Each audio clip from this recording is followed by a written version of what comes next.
الله أكبر من أن يوقع بين أربع.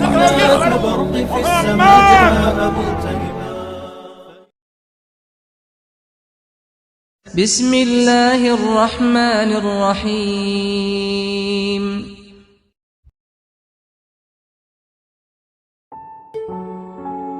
Baik, kita masuk sebagai penutup dalam mukjizat yang kedua, mukjizat yang berupa pernyataan, sesuatu yang nyata. Yang paling besar mukjizat Nabi SAW adalah terbelahnya bulan. Ini kejadian yang spektakuler sekali, besar sekali, dan nanti insya Allah Anda bisa kembali ke rumah kalau lagi iseng buka YouTube, gitu kan, coba ketik foto bulan terbelah, gitu. Nanti akan ada fotonya itu. Jadi ada terbukti secara ilmiah, bulan itu sekarang ilmuwan kaget menemukan di tengah bulan ada garis lurus keliling bulan itu, dan itu secara ilmiah terbukti pernah retak dan terbelah, gitu. Tapi mereka tidak tahu kapan terjadi. Kita sebagai umat Islam ada, dan itu mukjizat Nabi SAW yang paling besar kata ulama, yang disaksikan dengan mata kepala. Sampai Allah turunkan surah Al-Qamar namanya, surah bulan, surah nomor urutan 54 ayat 1 sampai ayat 3 yang bunyinya begini. A'udzubillahi minasyaitonirrajim. Iqtarabatis sa'atu wa insyaqqal qamar. Sungguh telah dekat hari kiamat itu dan telah terbelah bulan, Wa iyyarau ayatan yu'ridu wa yaqulu sihrun mustamir. Dan mereka orang-orang kafir Quraisy Mekah itu pada saat melihat tanda-tanda mukjizat tadi, mereka terus berpaling dan tetap mengatakan ini sihir yang terus-menerus. Wa kadzdzabu wattaba'u ahwahum kullu amrin mustaqir. Dan mereka mendustakan Nabi dan mengikuti hawa nafsu mereka, sedangkan tiap-tiap urusan telah ada ketetapannya. Begini kisahnya. Hadis Bukhari menjelaskan kepada kita. Nabi SAW satu malam pernah keliling Ka'bah lagi tawaf. Bulan purnama terang sekali waktu itu. Kalau sebelum kita masuk ke kisah ini, ada kisah sebelumnya Nabi Saleh. Nabi Saleh alaihissalam pernah di padang pasir berdakwah di kaumnya, banyak masuk Islam, banyak beriman gitu kepada beliau. Ada tokoh-tokoh seperti kalau di zaman Nabi SAW, tokoh Quraisy ya, orang-orang kafirnya penasaran, tidak mau orang beriman. Lalu dia bilang begini, wahai Saleh, apa kau mau kami semua beriman? Kata Nabi Saleh, tentu saja. Mereka ingin, sebenarnya bukan tujuannya mau beriman, tapi ingin mempermalukan Nabi Saleh dan memberhentikan dakwah. Waktu itu di padang pasir ada gunung batu besar. Mereka bilang apa? Wahai Saleh, keluarkan dari gunung batu itu unta betina.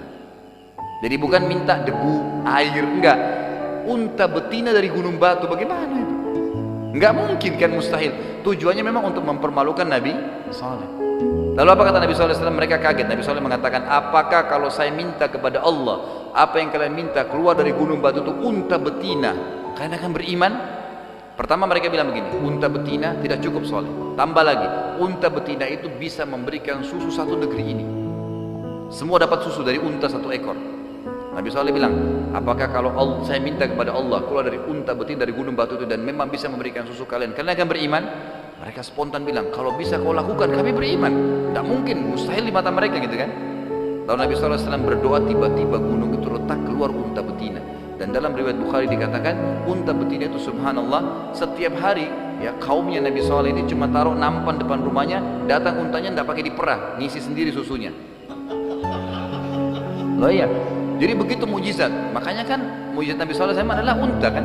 Fa'aqarun naqa, lalu mereka membunuh unta itu karena tujuannya bukan mencari mujizat kan, mereka malah tambah sakit hati karena ternyata buktinya benar gitu.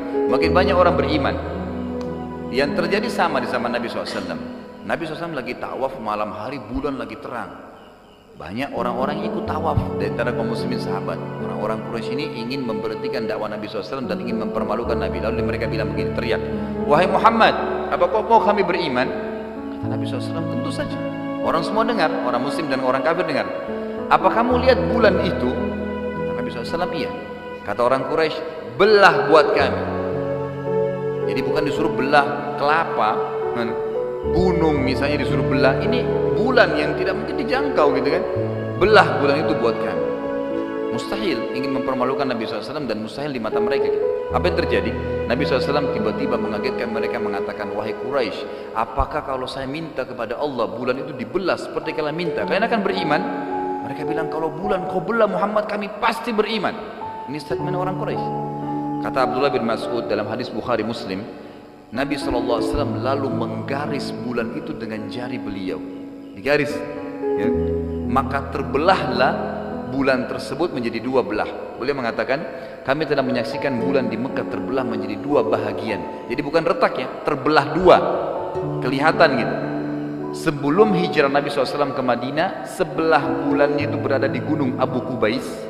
Ada gunung yang besar ya, di sebelah Ka'bah, sebelah timurnya, dan sebelah lagi, sebelah pecahnya di gunung As-Suwaida, sebelah baratnya. Jadi terbelah dua ini, bukan cuma retak gitu kan. Itu kesaksian para sahabat. Apa yang terjadi? Waktu orang Quraisy lihat itu, karena dasarnya bukan mau cari keimanan, mereka bilang, Muhammad sihirnya makin hebat. Loh iya, mereka bilang begitu, sihirnya makin hebat. Untuk membuktikan ini sihir atau bukan, kita tunggu sebulan lagi akan datang orang-orang Quraisy yang pergi dagang, yang keluar negeri kan itu.